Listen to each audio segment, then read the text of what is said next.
Good evening, everyone. Thank you for your patience. For those, there's a couple of folk up the back. There are some seats. If you come on in, there's two down the front here. There's three down here, so just come on in and we will get you seated so you're nice and comfy. Can everyone see the screen? Thank you, Will. I am just announcing a prize. If anyone can spot the spelling mistake in this brochure that the wonderful team from Mondo put together, then come and see me and I can see the kids up the back trying to find it. I'd just really like to say thank you so much for coming out. I'm going to go straight into welcoming our Mayor of the Borough of Queenscliff up to say a few words and to welcome you tonight. Isabel Tolhurst, thank you very much.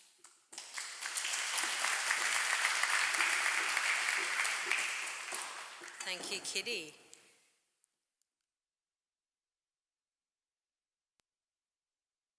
Point at it.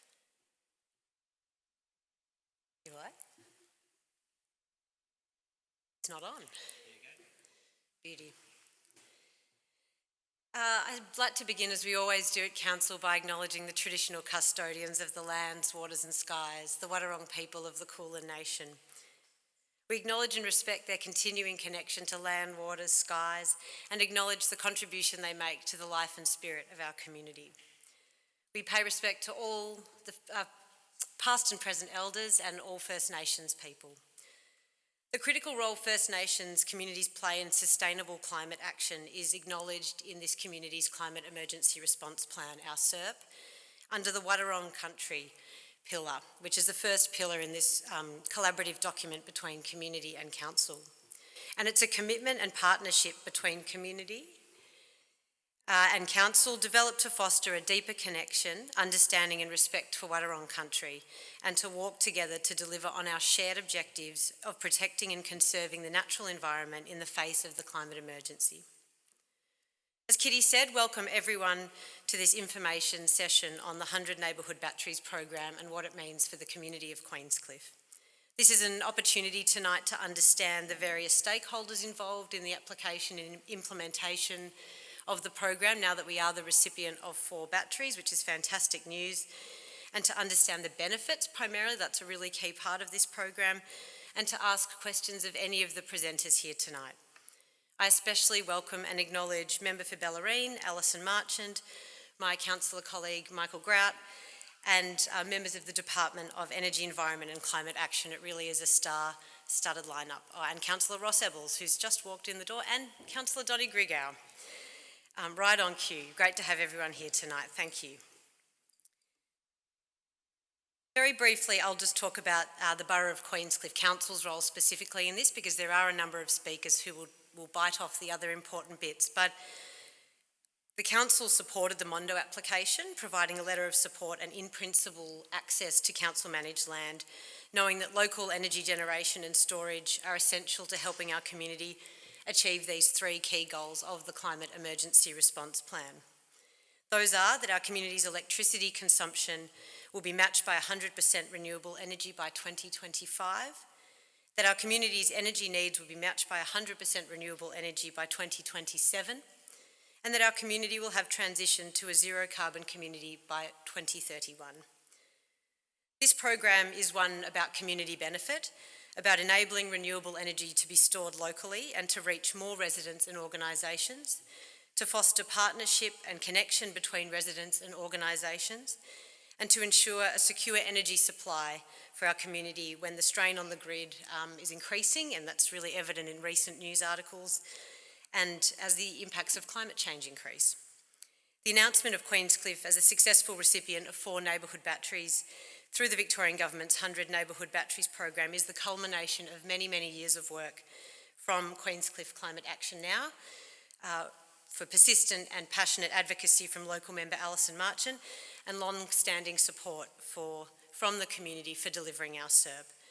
So with that context at a council level set and many speakers before us, it gives me great pleasure to welcome Kate Clark from the Department of Energy, Environment and Climate Action to talk about the program.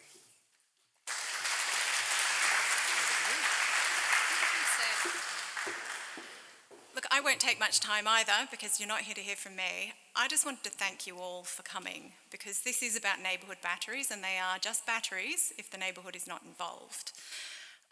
So as you will see on the board, which I cannot see from here, some of the objectives of this program are very much about decreasing bills and increasing reliability. They're about making sure batteries are storing local energy that's generated locally for local use. It's about making sure that these batteries deliver benefits that you understand and that you value and that you need. So to be able to do that, we need to hear your voices. So I'd just like to thank you again for coming along here tonight and for being part of this and for being part of a program that I'm delighted to say Mondo is working with QCAN to make sure that there is that balance between an organisation that really understands the energy system and a community group that really understands the community that is using that energy. So I look forward to hearing your questions. Myself and my team are here today, so if you're part of my team, so if you have any questions of us, do come and chat to us. But the real experts in this project are QCAN and Mondo, so I encourage you to speak with them as well. Thank you.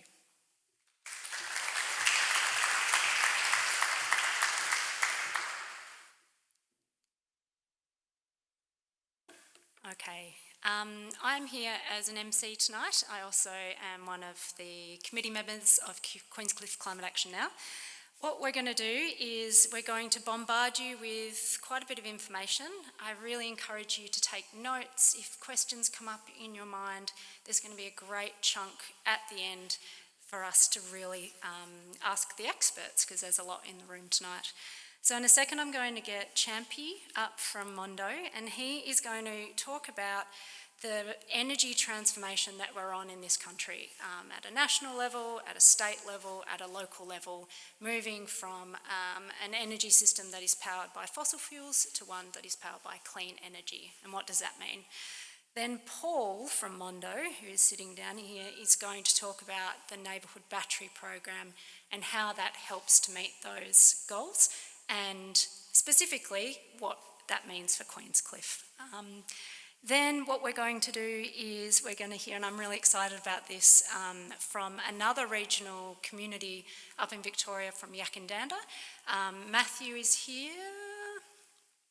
There he is, right up the back, from Totally Renewable Yakandanda, and they've been on this journey for a while. They've got batteries, and so they can talk about being a bit further ahead than we are. Then we get stuck into some Q&As, and then our state member for Bellarine, Alison, is going to close the night. So let's get stuck into it. Champy, over to you. If you can make this work, gold star. Thanks so much, everyone.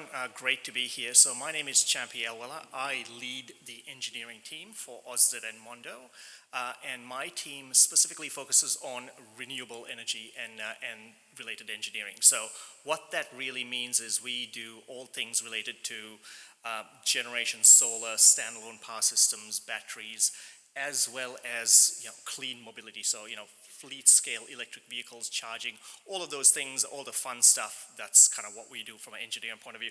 And I wanted to kind of take this opportunity before we get into the detail of what neighborhood batteries mean for you as a community. One of the questions that we get asked a lot is, what is the energy transition? What is it? What's in it for the community? What can a community do? What's the ambition for a community? So this is a little snippet of what you as a community group can look forward to in terms of the next 5 to 10 years. So when we talk about the energy transition, we're really talking about three things. We're talking about generation, so that's your solar or wind or any of those kinds of things. And we're talking about storage, so that's batteries of all different types. They're all the way from your batteries in your backyard that you would put on the back of your wall, through to the neighborhood type batteries that we're going to be talking about today, all the way through to the big battery, so storage. And then the third component that we need is what we call an intelligent way to manage that energy. So we call it energy management. So with those three things, there's a whole range of things that a community like yourselves could do. So what I want to, this works. So basically, those are basically the three key ingredients that we that we talk about: storage, generation, and intelligent energy management, as we call it. Now, this is sort of typically your, as a community, your demand, so like when everybody turns on their power and during the day over a 24-hour period, this is what your energy profile as a community looks like. So the purple bits are, when you're using the energy most, that typically happens, from 8 o'clock through to about 4 p.m. And then there's a little bit of a peak when everybody comes home. You put on your stove or your heaters and all of that. So that's a typical profile of energy consumption for a community. When you've got solar, so like if there's the majority of houses in the area, if you've got solar, what you're able to do is to use, that's the green bit that overlays over the demand. So what you're able to do is store and use a lot of that energy that that the sun produces to offset your demand, right? Now that's only with generation. So that's the today view. This is what happens at the moment. So Australia is probably one of the most prolific countries in the world in terms of solar. A lot of us have solar on our houses, and this is really what the profile looks like. But what you notice is that there's a lot of excess solar there. All that bit. That excess solar, well, there's the opportunity in terms of what we are talking about. So without batteries, what you have is this green peak. And what batteries enable you to do, and I'm talking about batteries generally, is able to store some of that solar in the morning peak, and then use it when you need to. So that's just a standard battery. So this is what we term as storage. So you've got solar as a community, and you've got this ability to store that energy and use it at a time that you need it at a later point in time. So this is all just basic regular technology. It's here now. Batteries, not as much, but it's coming. Then what we talk about is energy management, right? So when we have the intelligence and the electronics to do it, now all of a sudden you've got an opportunity to do really great things with batteries. And this specifically applies to sort of the 4 batteries that that you'll be looking to receive in the near future. There's an opportunity there to what we call load shift and use that battery storage for the purposes of other than just using it during the night time. So you could choose to either store it and release it if you had a power outage, or you could use it for community resilience. You could use it for a whole variety of things. So that's what the energy management component does. So you've got solar, which is the green stuff. You've got the batteries, which is the blue stuff, which enables you to store some of that energy and use it at a later point. What energy management does is it gives you the opportunity to choose how and when to use that energy. And then this is the best part of all. When we talk about the energy transition, what we're really saying is we are going from a one-sided view to using energy. So the current state of play is, from a fossil fuel generated power station, the energy flows into our houses. The future, and this is about another 3 to 5 years away, what we are soon starting to see as a network, the power grid, is energy flowing 2 ways. So we call that the two-sided energy flow, and there's an opportunity for a marketplace to trade energy. So this is the opportunity here where when you have all of these components, when you have the green generation bit, you have the blue storage bit, and you have the yellow energy management bit, all of a sudden you're able to do things that you are otherwise not able to do. So for example, if the price rises in the national electricity market, you can program the batteries to release that energy during those times, and potentially have revenue generation opportunities that you could use for your community. So this is the bigger picture. I just wanted to give you that bigger picture vision of the art of the possible. So this is where we are heading as a community, as a nation, when we talk about the energy transition. So that's a big buzzword. What does it all mean? It means we are moving from that one-sided energy flow through to communities participating in the energy mix. and the ability to do that, and you need those three ingredients in your community to be able to do that. But that is the art of the possible. So with that, final bits, you really need three things to make it all happen. And this wouldn't be a surprise to anyone. You need local leadership, which I think we've got here. The fact that you're all here gathered around, being interested, that's really the first step. You need a staged roadmap. So, I've talked about what's possible, but as a community and as, if you've got a local energy group or energy groups, you need to decide what's important for your community and build out that roadmap in terms of how you're going to get there. And once you have that vision, it's all about developing these partnerships with industry, that's, with the distributors, with the commercial organizations, with the retailers, to make it all happen. So, this is based on our experience of working in this space for the last sort of 8-9 years.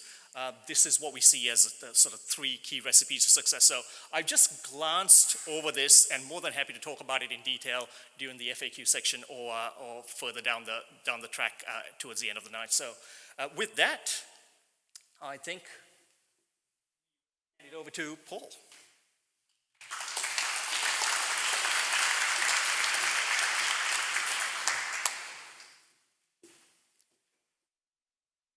Good evening, everybody. My name's Paul Hoffman. I work for Mondo, which is a subsidy of AusNet, which you might have heard of, which is equivalent to Powercore. So we are in unfamiliar territory. We've come over into Powercore territory. So it's fun to be here, to play in their field, shake them up a bit. So it's exciting to be here. And I've been working with QCAN and the borough as well for quite a few months now with a few colleagues. Working behind the scenes, working out where we're going, what we're doing, the project, and we got it over the line with DECA, which is fantastic. And that's great because it's thanks to the work that QCAN and the council have already done in the years preceding to now. So it's great that Mondo have come on board to allow this to be possible. We're excited to do this. This is sort of unfamiliar territory even to us, Neighbourhood batteries. So you want to know about the project, now's the time to hear about what we've been up to. This is, and I will acknowledge, we're at the start of this project, so don't feel that we're just steaming ahead and this is where the batteries are going and so be it.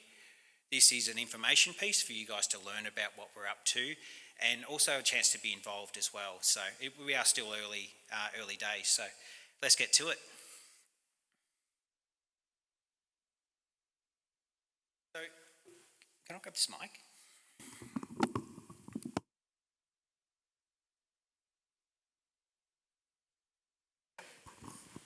Hopefully you can hear me still okay. All right, what is a neighbourhood battery? Is anyone, show of hands, who's heard of a neighbourhood battery or maybe a community battery? Quite a few, that's great. I said, and another thing I would like to know is who in this room has solar on their house here in the borough or perhaps somewhere else? So we have got plenty. I reckon that's probably 2/3 perhaps. So this will be very interesting for you to hear about what we're up to. So a neighbourhood battery, they're batteries in this sort of form, in a cabinet. They've been around for a while. This is not new, but putting them out in the community is. And they're small, they're modest in size, a few metre by a few metre. And at the moment, there's not a lot of financial benefits for them because they're so new. We're trying new markets. There's a couple out there. So that's because they're brand new. It is a job for us as Mondo to try and make these things work, and this will plan out as we go on tonight. You'll hear about how this is going to go. They're scattered throughout the community, so they're sort of, maybe in a park, down a street, in an industrial area, wherever they may be, rather than connected to a big substation, near Drysdale or near Geelong. They're sort of scattered around through the community, so. And there's a reason for that, and I'll go into that in a second. So they're here to support the local grid, not the big grid, not the big towers. They're here to support the local grid, and that's why they're placed there. And the idea is that they're going to soak up solar and also strengthen the reliability, especially in them sort of afternoon, summer, peak hot days when the caravan park's full and all the Airbnbs are full and everyone's running the air cons. That's where they really shine. So we'll go into a few pages of some facts. What is this project? What's happening? And where they're going and why? What's the battery? And there'll be plenty of time for Q&A at the end. And also there's a chance to get involved with QCAN or talk to Mondo tonight or at a future date. So we were successful in the funding round. We found out in early March. There's 400 kilowatt, 250 kilowatt hour batteries. So for those that don't know, 100 kilowatt is essentially, the size of the engine, and the 250 kilowatt hours size of the size of the fuel tank. How much can you actually store in it? 100's about how quickly you can push it in and out. So they're both very important figures. They're probably about 20 to 25 times the capacity of what someone might have in their home if they've got a battery. There's 4 locations planned, earmarked, and they're all on council/public land. And there's a community renewables dividend fund, and that's important about the potential opportunities for profits from the battery will be delivered back to the community as well. And that's an important part of this project. And they'll be owned, co-funded, installed and operated by Mondo. That's us. We've already got some batteries out there and some standalone systems out in the region. So we've got some utilities things out there that we're already managing. And there's also $1.2 million funding from DECA to really kickstart this industry, get it moving, find ways where they can really shine and give benefits to where they're located, and also make them profitable so then other people and other communities can really get them. We're at the start here.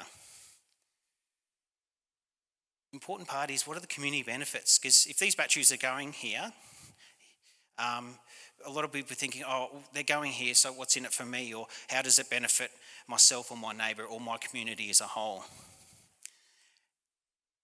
There's a few things here, and one of them is what they will do is that for those of you that have solar here, which is quite a few, which is great to see, eventually the local grid sort of gets saturated with all that solar.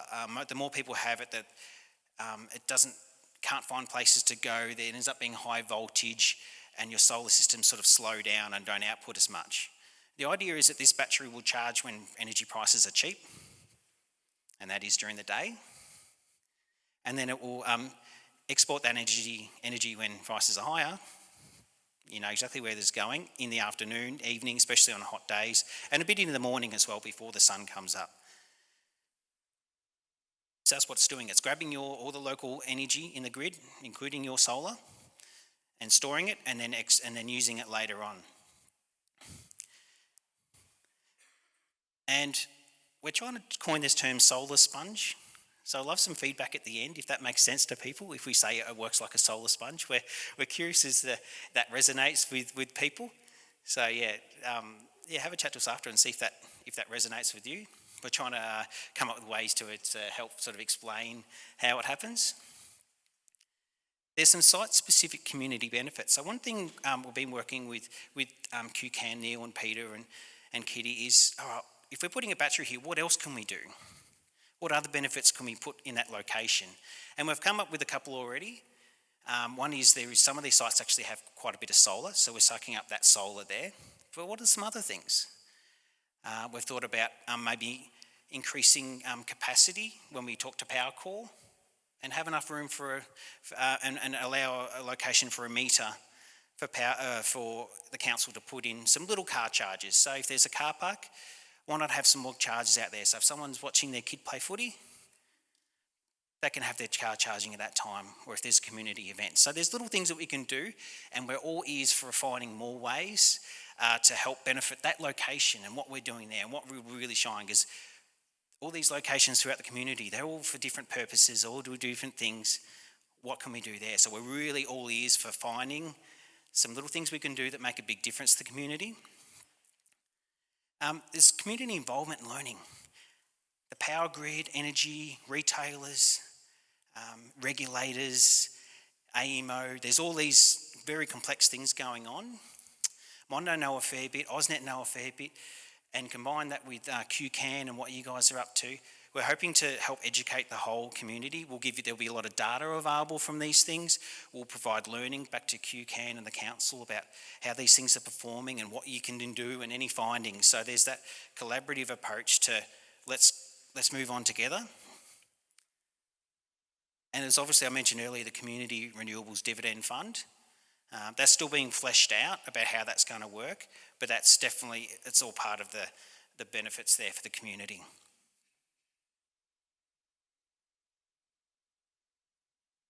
Let's talk about some batteries and what might be proposed.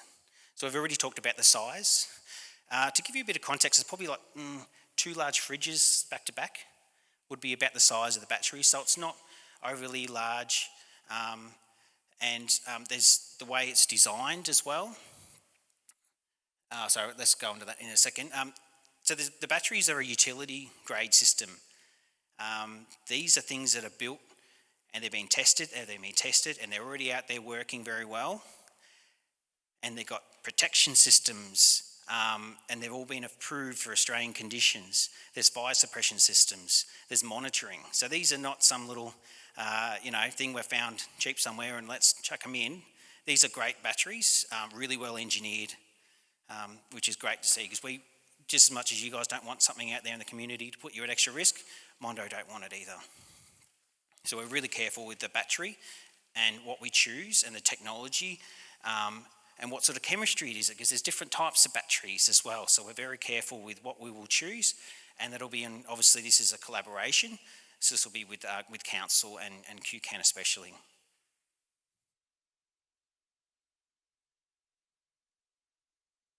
Where are they going?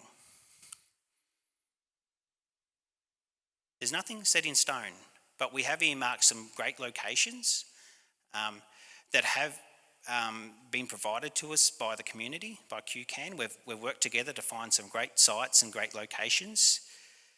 We're still fleshing out a couple on exactly where they'll go or somewhere nearby. But as you can see there, you guys recognise your town way better than I would. So around sort of the Point Lonsdale Royal Park Medical Centre sort of area. That area is known for high power demands because there's a caravan park there. And I heard one summer that's certainly tripped off supply on overload, and that doesn't surprise me at all. So that area, as well as a lot of solar, there's a lot of residential houses through there. I'm sure that a lot of you guys here are in that precinct. And there's a lot of solar and a lot of excess solar that Power Core tells us as well. Up near the primary school here, closer to home here, the Recreation Reserve and the Foreshore Reserve as well. And you're probably thinking, why there? So we've been working away with QCAN, and we are mindful of where the battery should go and where the most benefit is. And these are some of the selection criteria that we've sort of used. Is there solar there already? Is there any benefits to the community in that location, like improving the reliability or anything else that we can do as well? It's also got to be close to the power transformers and the infrastructure. We can't just put this, 200 metres away from, the nearest pole, Power Core pole. They've got to be sort of reasonably close so we can get our 100 kilowatts of power in and out. The public, and the land's got to be suitable too. You've got to be mindful of where we're putting these batteries, depending on the nature of what goes on there, what sort of events, what's the aesthetics, is it historic? And I know that's a great importance to the borough here. And that rolls into that minimising impact. We don't want it to have too much of any sort of impact at all. And access, we've got to be able to get to it, install it, maintain it, upgrade it, remove it, whatever it may be. So we've got to be able to access it as well. So there's just some of the things we take into consideration, and hopefully that makes a lot of sense for you guys. And when we're choosing the battery,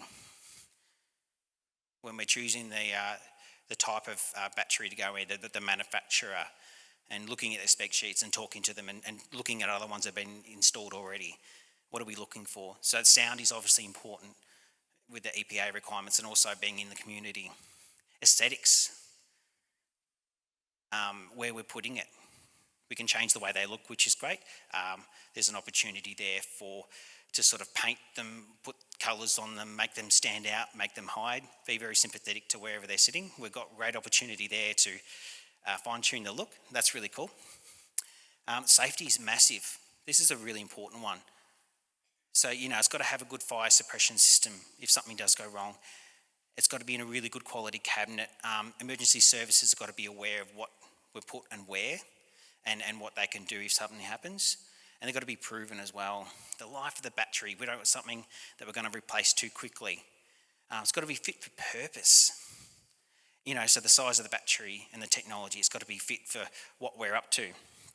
And it's got to be suited to the Australian environment, and might I say, the marine environment around here.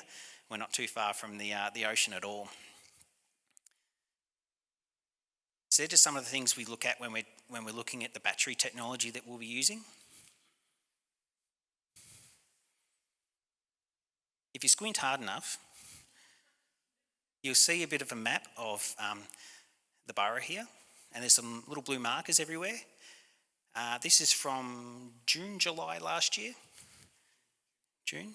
Oh, there we go, it's up there. June last year, Powercore have provided us with the solar connections. So there's probably a few more since then. That gives you an idea on the amount of solar there is, and there's more coming, and existing systems will be upgraded. So that's an opportunity to really harvest and store that energy. And I'm sure there's parts of the network already where the solars are already limiting their output because there's too much. They've got to keep the voltage down. And I think you said 31% of total properties have solar. So I think we've got more of a representation of that here. So that's the battery. That's the project. They're the batteries. They're the possible locations. We're still working with QCAN, Neil, Peter, Kitty, and the borough as well on them locations and making sure they're right before we dive down and start, the process to get council approval and everything. So we're still early days. So that's a great opportunity. If you want to get involved with the project, we'll talk about this afterwards, but it's a great opportunity there to get involved early to really make sure it happens. So what I'm going to do now is wind up. That's the project, that's the batteries, that's the locations. And I'm going to hand over to Matthew Charles Jones. He's already wandered up the front here. So I will hand over straight to Matthew. He's from Total Renewable Yakananda. Thank you.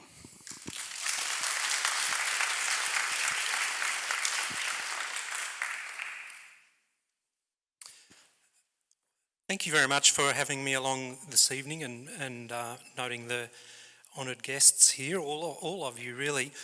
I am the long-time president of Totally Renewable Yakandanda, a small country town in northeast Victoria. And our goal is to transition our energy supply to 100% renewable by the end of this year, which seems to be marching on very quickly. We've been operating for about 10 years. We're in a small country town with 3,000 people, and some really interesting challenges we've encountered over that 10-year time frame. One of which is we live in a very heritage gold mining town, and so it's imposed some really interesting challenges. How do we embrace the new as well as celebrate some of the things that have gone before, some of those Indigenous, long history, and also the more recent gold history? But we've been able to do it, which is really exciting. I'm also here in a second capacity, and I have a similar role to Paul and doing a project not dissimilar to this over at Phillip Island, where they're engaging in the same journey that you are here as well. So my key point really, trying to summarise what is normally a half-hour talk for me into 2 minutes, is that I'm really excited about the concept that it takes a village to transform an energy system, and it's exciting to be here at this stage of your journey. And what I mean by that really is we as Champy put up earlier, this idea of some sort of roadmap. About 8 years ago, working with Mondo, Totally Renewable Yakandanda developed a 5-stage roadmap, and it's a little bit inverse to your own. What was available at that time was the ability to do great solar, well thought through, on lots and lots of buildings. We've got to a point now that we've got 65%, give or take, of our buildings with solar on the roof. And that 65% includes all public buildings in Yakandanda. Increasingly, we're adding batteries to those public buildings so that obviously doing that solar soak thing Paul talked about, but also enables when the power goes out, there is still public places with batteries. The other part of that that's really important really is that we've got to this 65% and realised we're hitting some real boundaries about what can be done to get to 100%. So we're taking a pause on that solar installation, and they're still going on, and we're now working really hard about this question of batteries. How do we help the local network to allow us to get to 100%? And it's a wonderful position to be in. And we couldn't have contemplated it 8 years ago, but we can now. And I'm really happy to talk some more about that. Back to this point of it takes a village. This photo is the launch of our first community battery 3 years ago. And I'll go through it very quickly. But it's a 274 kilowatt hour battery on private property. And it's doing already all of the things that Paul's spoken about. It's a village. This is the past president of Totally Renewable Yakandanda, Juliet. Obviously the energy minister, the state energy minister, turning the battery on. And this is Yakandanda's engineering capability. I don't know if you can see that. This is the mayor of Indigo Shire, where Yakandanda is. This is the chairperson of Indigo Power. It's a little electricity retailer that Totally Renewable Yakandanda conceived of and helped establish. And then lastly, the federal independent member of Indi. And really, there's two questions in there. What combinations of partnerships do we need to do the big thing of transitioning to a new energy system? But also, how do we adequately respond to the enormity and the scale of climate change? What's the partnership? Thank you, Matt.